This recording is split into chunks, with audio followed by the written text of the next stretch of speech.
नमस्कार दोस्तों। पिछले वीडियो में हमने हिंदी की उत्पत्ति के बारे में जाना कि हिंदी किस प्रकार से अस्तित्व के अंदर आई और हिंदी के सामान्य परिचय के बारे में भी हमने जाना। इस वीडियो के अंदर हम अब वर्ण विचार पर चर्चा करेंगे। अगर पिछला वीडियो पार्ट फर्स्ट आपने अभी तक नहीं देखा है तो आप वीडियोस के अंदर जाकर पार्ट फर्स्ट को भी देख लीजिए। और अगर आप इन सभी को पीडीएफ नोट्स के रूप में प्राप्त करना चाहते हैं इन नोट्सों को, तो आप प्ले स्टोर पर जाइए और हमारा ऐप डाउनलोड कर लीजिए। एक तो हिंदी से संबंधित पटवार हिंदी और रीट हिंदी से संबंधित हमारे ऐप है वो प्ले स्टोर पर उपलब्ध है। इनके अलावा अन्य सभी ऐप भी उपलब्ध है, तो जल्दी जाइए प्ले स्टोर पर और डाउनलोड कर लीजिए। तो चलिए शुरू करते हैं। हिंदी के अंदर हमारा जो टॉपिक है आज का वो है वर्ण विचार।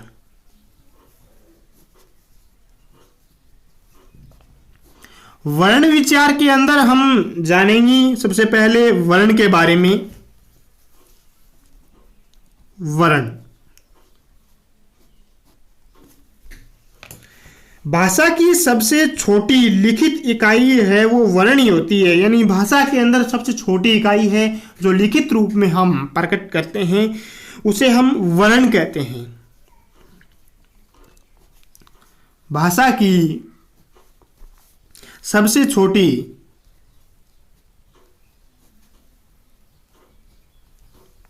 लिखित इकाई क्या कहलाती है? वर्ण कहलाती है।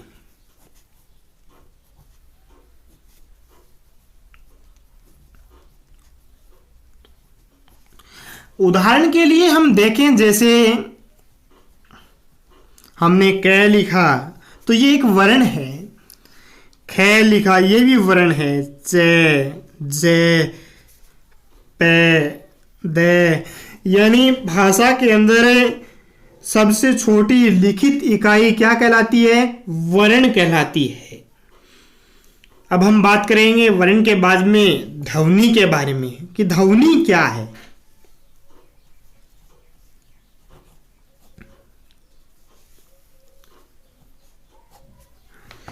भाषा की सबसे छोटी जो मौखिक इकाई है वो ध्वनि कहलाती है। लिखित इकाई तो क्या कहलाती है? वर्ण कहलाती है। और मौखिक इकाई ध्वनि कहलाती है। भाषा की सबसे छोटी मौखिक इकाई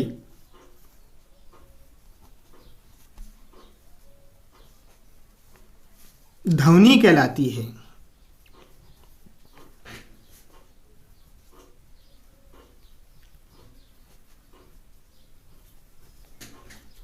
अब हम बात करेंगे कि वर्ण और ध्वनि है उसमें अंतर क्या है। कुछ तो अंतर होगा वर्ण और ध्वनि के अंदर। वर्ण और ध्वनि में अंतर, यानी वर्ण और ध्वनि दोनों के अंदर क्या अंतर है। जैसे हमारे पास कोई शब्द है, किसी का नाम लिख लेते हैं। जैसे हमने नाम लिखा पवन,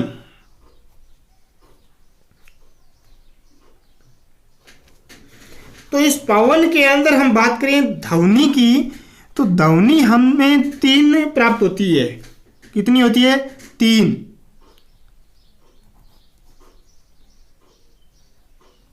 3 कैसे? जैसे प, व, न। प यानी 1, व 2, न 3। हमने ध्वनि के अंदर हमने जाना कि ध्वनि के अंदर हमें कितने शब्द प्राप्त हुए? 3। प, व, न, पवन। और इसी पवन के अंदर हम वर्णों की बात करें कि इसके अंदर कितने वर्ण हैं, तो हमें इसमें 5 वर्ण मिलेंगे। कितने वर्ण मिलेंगे? 5। 5 कौन कौन से हैं? प, ए, व, ए, न, ए। अब तो आप कह देंगे कि ये तो 6 हो गए, 1 2 3 4 5, लेकिन याद रखना कि वर्ण की हम जब गिनती करते हैं तो लास्ट के अंदर जो स्वर आता है उसको नहीं गिना जाता, इसलिए ये कितने हो गए, 5 हो गए। तो इसमें ध्वनि कितनी प्राप्त हुई हमें, 3। वर्ण कितने प्राप्त हुए, 5 प्राप्त हुए। इसी प्रकार आप हमें बताओ क्षत्रिय के अंदर कितने वर्ण हैं, क्षत्रिय, कमेंट बॉक्स में लिखें जल्दी, क्षत्रिय के अंदर कितने वर्ण हैं। देखिए अक्षय किससे बनता है, कै प्लस से प्लस ए, इनसे क्या बनता है, अक्षय प्लस ते रे, क्षत्रिय है ना, ई ये,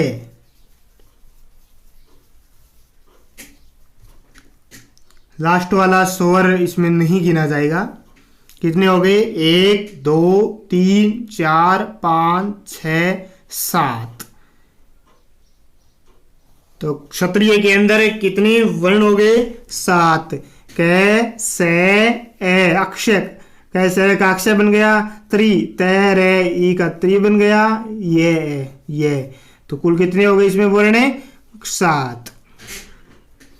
तो मुझे लगता है कि आप वर्ण और ध्वनि के अंदर अंतर समझ गए होंगे। भाषा की सबसे छोटी लिखित इकाई क्या होती है, वर्ण होती है, और मौखिक इकाई क्या होती है, ध्वनि होती है। अब हम बात करेंगे शब्द की, कि शब्द क्या होता है।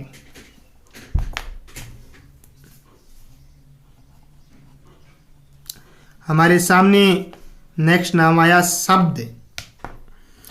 वर्णों का सार्थक जो समूह है वो शब्द कहलाता है। वर्णों का सार्थक समूह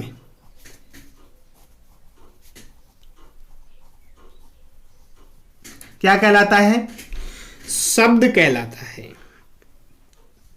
जैसे कमल है, यानी कै प्लस मैं प्लस ले, तो ये वर्णों का सार्थक समूह हो गया ना, कमल हो गया। कमल एक शब्द बन गया। क्या बन गया, शब्द बन गया। यानी कह सकते हैं वर्णों का सार्थक समूह है। सार्थक यानी जिसका कोई अर्थ निकले। सार्थक समूह क्या कहलाता है, शब्द कहलाता है। जैसे कै प्लस मैं प्लस ले, कमल, ये नाम बन गया है, ये क्या हो गया, शब्द हो गया। अर्थ के आधार पर भाषा की सबसे छोटी इकाई है वो शब्द कहलाती है।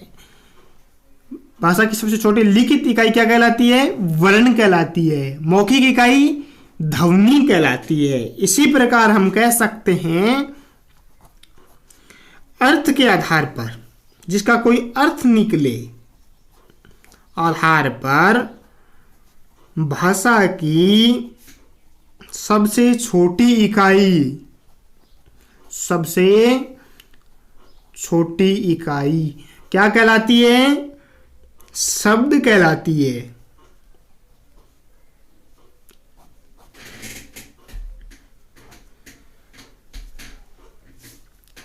जब भी आप पढ़ने बैठो, साथ में कॉपी पेन लेकर जरूर बैठना।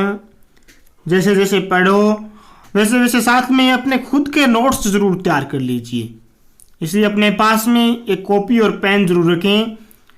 साथ साथ में अपने नोट्स, खुद के नोट्स क्रिएट कर लीजिए। यहाँ से देखने के बाद में आप इसे अपने हाथों से लिखेंगे तो और ज़्यादा याद रहने की संभावना रहेगी।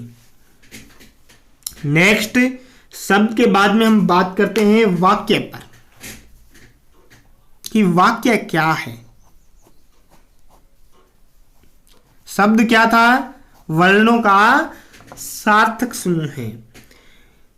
वाक्य यानी शब्दों का सार्थक समूह होता है, वो वाक्य कहलाता है। शब्दों का सार्थक समूह है। क्या कहलाता है? वाक्य कहलाता है। और वर्णों का सार्थक समूह क्या कहलाता था? शब्द कहलाता था। और शब्दों का सार्थक समूह वाक्य कहलाएगा। अर्थात हम कह सकते हैं जब दो या दो से अधिक, जब दो या दो से अधिक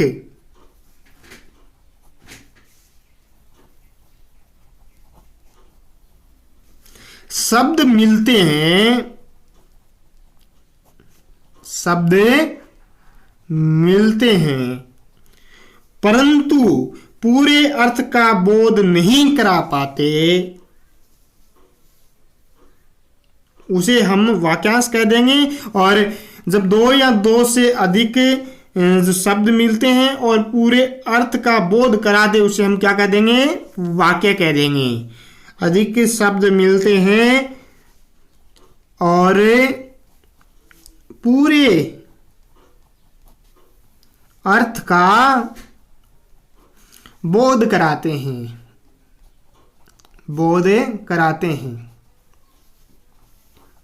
वाक्य कहलाता है।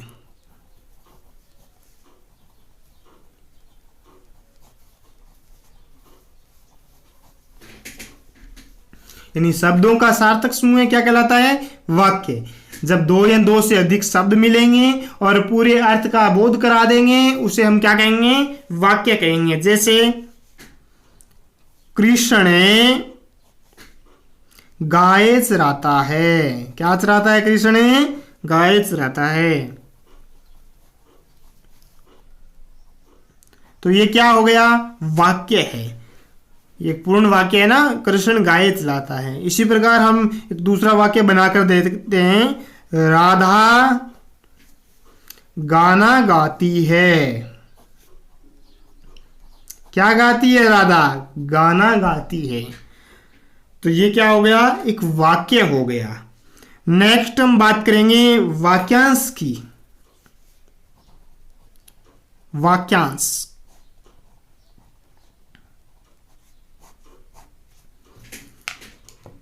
जैसे नाम से स्पष्ट है कि वाक्य का अंश वाक्यांश कहलाता है। वाक्य प्लस से अंश, यानी पूर्ण वाक्य न होकर है उसका कुछ अंश हो, वाक्यांश कहलाएगा। हम कह सकते हैं जब दो या दो से अधिक, दो या दो से अधिक शब्द मिलते हैं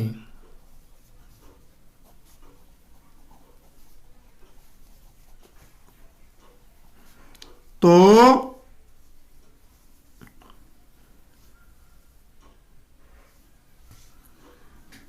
जब दो या दो से अधिक शब्द मिलते तो हैं परंतु पूरे अर्थ का बोध नहीं करा पाते, पूरे अर्थ का बोध नहीं करा पाते, उसे हम क्या कह देंगे? वाक्यांश कह देंगे। वाक्यांश कहलाता है।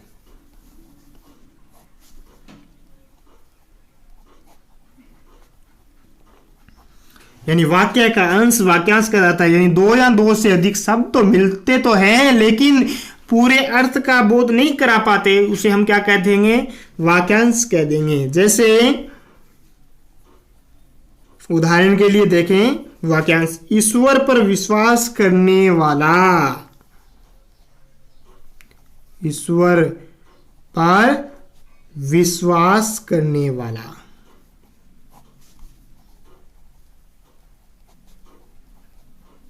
ये क्या हो गया?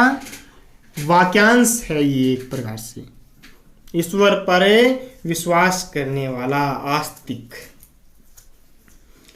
नेक्स्ट वाक्यांश के बाद में हम बात करेंगे पद की।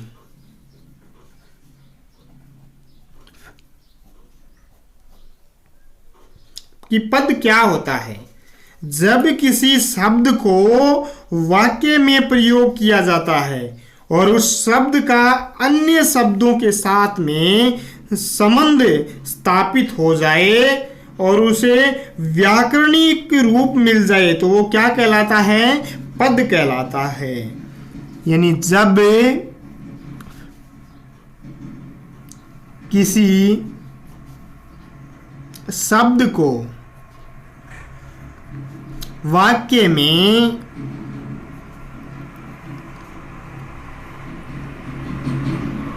प्रयोग किया जाता है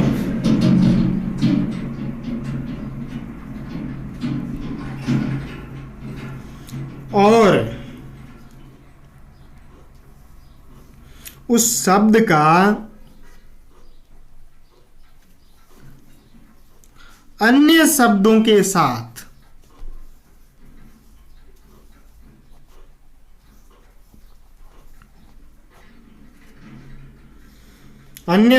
साथ में संबंध स्थापित हो जाए।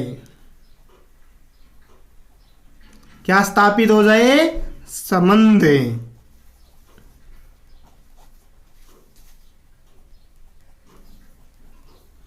तथा उसे व्याकरणिक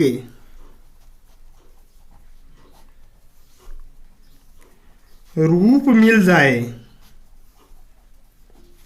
तो वह पद कहलाता है।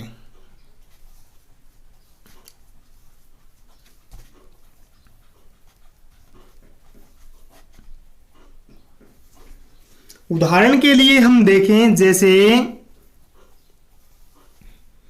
मोहन पुस्तक पढ़ता है। मोहन पुस्तक पढ़ता है।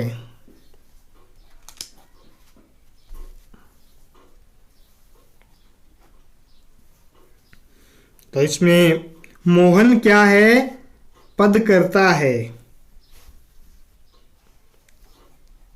पद करता। पुस्तक क्या है, पुस्तक पद कर्म है, पद कर्म।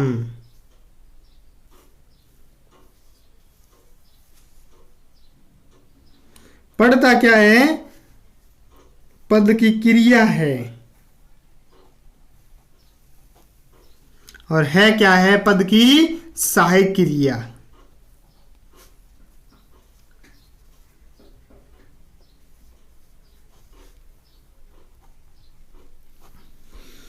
यानी जब किसी शब्द को वाक्य में प्रयोग किया जाता है और उस शब्द का अन्य शब्दों के साथ में संबंध है वो स्थापित हो जाए और उसे कोई व्याकरणिक रूप मिल जाए तो वो क्या कहलाता है, पद। जैसे मोहन पुस्तक पढ़ता है तो उसको क्या मिल गया, व्याकरणिक रूप मिल गया।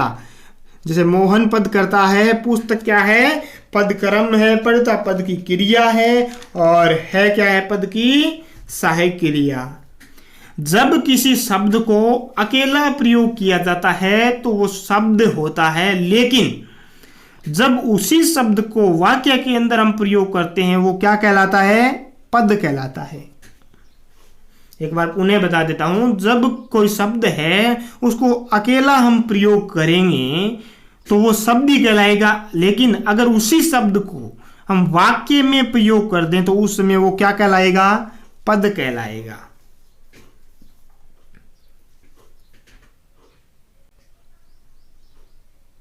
पूरा रिवीजन करवा देता हूं एक बार मैं आपको। वर्ण विचार के अंदर हम बात कर रहे हैं वर्णों की। तो वर्ण है वो भाषा की सबसे छोटी लिखित इकाई क्या कहलाती है, वर्ण कहलाती है। उदाहरण के लिए हम देखें क, ख, च, ज, तो ये क्या है, ये वर्ण है। और भाषा की सबसे छोटी मौखिक इकाई क्या कहलाती है, ध्वनि कहलाती है। जैसे हम बोल रहे हैं तो ये क्या है, एक ध्वनि है, आपको सुनाई दे रही है। हम बात करें वर्ण और ध्वनि के अंदर अंतर क्या है, तो अंतर हम देखें तो वर्ण जैसे कोई नाम ले लिया हमने, यहाँ पर पवन नाम ले लिया, इसमें वर्ण और ध्वनि में क्या अंतर है? तो पवन के अंदर वर्णों की बात करें तो इसमें वर्ण तो 5 है, लेकिन ध्वनि कितनी निकल रही है? 3 ही निकल रही है। पे वे ने पवन, तो ध्वनि कितनी आ रही है? 3, लेकिन वर्ण 5 आ रहे हैं, जैसे पे ए वे ने ए, तो पवन। लेकिन मैं बता दूं आपको, लास्ट में आने वाले शब्द जो होता है वर्ण के अंदर लास्ट में, तो उसके साथ में अगर स्वर है तो वो स्वर को गिना नहीं जाता। अब हम बात करें शब्द की, कि शब्द क्या है। वर्णों का जो सार्थक समूह है उसी को हम शब्द कहते हैं। वर्णों के सार्थक समूह को हम क्या कहते हैं? शब्द कहते हैं। यानी जैसे कमल है, कै में ले, ये क्या है? वर्ण है। ये तीनों वर्ण आपस में जुड़े और एक नाम बना दिया कमल। इनका सार्थक अर्थ, निश्चित कोई अर्थ निकल रहा है, ये नाम है, तो इसलिए ये क्या हो गया? शब्द हो गया। अर्थ के आधार पर भाषा की सबसे छोटी इकाई है वो भी शब्द ही है। उसके बाद में हम बात करें वाक्य की, तो शब्दों का जो सार्थक समूह है, अर्थात जब 2 या 2 से अधिक शब्द मिलते हैं और पूरे अर्थ का बोध कराते हैं, वाक्य कहलाता है। क्या कहलाता है? वाक्य कहलाता है। जैसे कृष्ण गाय चराता है, राधा गाना गाती है, ये क्या है? शब्दों का सार्थक समूह है। ये शब्द मिलकर एक निश्चित अर्थ निकाल रहे हैं। कृष्ण गाय चराता है, ये सारे के सारे शब्द आपस में मिलकर एक निश्चित अर्थ बना रहे हैं, तो ये क्या कहलाएगा? वाक्य कहलाएगा। वाक्य के बाद में हम बात करें वाक्यांश की, तो वाक्य का अंश क्या कहलाता है? वाक्यांश कहलाता है। जब 2 या 2 से अधिक शब्द मिलते हैं, मिलते तो हैं परंतु पूरे अर्थ का बोध नहीं करा पाते, उसे हम क्या कहेंगे? वाक्यांश कहेंगे। उदाहरण के लिए जैसे देखें तो ईश्वर पर विश्वास करने वाला, ये वाक्यांश है, वाक्य नहीं कह सकते क्योंकि ये पूर्ण नहीं है। ईश्वर पर विश्वास करने वाला क्या कहलाएगा? आस्तिक। इसके बाद में बात करें पद की, तो पद क्या होता है? जब किसी शब्द को वाक्य के अंदर प्रयोग किया जाता है। शब्द को किस में प्रयोग करेंगे? वाक्य के अंदर प्रयोग करेंगे और उस शब्द का अन्य शब्दों के साथ में संबंध है वो स्थापित कर देंगे, तो उनसे एक व्याकरणिक रूप मिल जाए उन सभी को, तो उसे हम क्या कहेंगे? पद कहेंगे। जैसे मोहन पुस्तकें पढ़ता है, तो मोहन क्या है? पदकर्ता। पुस्तक क्या है? पदक्रम। पढ़ना क्या है? पद की क्रिया है। क्या है? पद की सहायक क्रिया। हम कह सकते हैं किसी भी शब्द को अकेला प्रयोग करेंगे तो वो क्या कहलाएगा? शब्द कहलाएगा। लेकिन उसी शब्द को हम वाक्य के अंदर प्रयोग कर दें तो वो पद कहलाएगा। आज के वीडियो में इतना ही। नेक्स्ट वीडियो के अंदर हम जानेंगे इनसे आगे के टॉपिक के बारे में। मैं आपको पुनः बता दूं कि हम यहाँ पर हिंदी व्याकरण कंप्लीट करने वाले हैं। कोई भी टॉपिक छूटेगा नहीं। अगर आप हमारे साथ लगातार जुड़े रहेंगे तो मैं यकीन के साथ कहता हूँ कि आपको हिंदी से संबंधित कोई भी ऐसा टॉपिक नहीं रहेगा जो आपको नहीं आता होगा। इसलिए सभी वीडियो को जरूर देखें। इन सभी नोट्सों को PDF फाइल में प्राप्त करने के लिए आप हमारा टेलीग्राम ग्रुप ज्वाइन कर सकते हैं। इनके अलावा हमने एक ऐप बनाया है जो प्ले स्टोर पर उपलब्ध है। अगर आप पटवार भर्ती की तैयारी कर रहे हैं तो पटवार हिंदी के नाम से आपको ऐप मिल जाएगा, लिंक डिस्क्रिप्शन में है, या फिर आप सर्च कर सकते हैं प्ले स्टोर पर। और इनके अलावा हमने एक अन्य ऐप रीट के विद्यार्थियों के लिए भी बनाया है, रीट हिंदी के नाम से। वो भी ऐप प्ले स्टोर पर मिल जाएगा, लिंक डिस्क्रिप्शन में मिल जाएगा। इन ऐप को आप डाउनलोड करके अपनी हिंदी की तैयारी को और भी मजबूत बना सकते हैं।